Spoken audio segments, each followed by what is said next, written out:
So hey guys, welcome to our YouTube channel. In this video I'm going to show you how to disable dark mode in Windows 11. But before beginning the video, don't forget to like this video and subscribe to our YouTube channel for more informative videos like this. And don't forget to hit the bell icon so you won't miss any update. So let's begin the video without any further ado.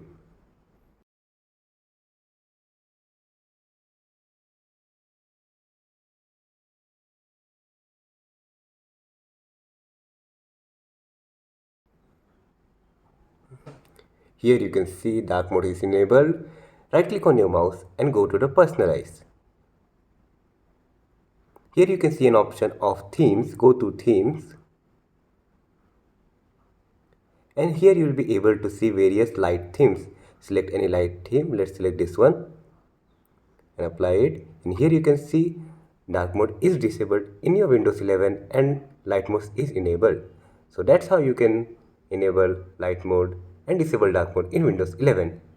So that is all for today's video. Don't forget to like this video and subscribe to our YouTube channel for more informative videos like this.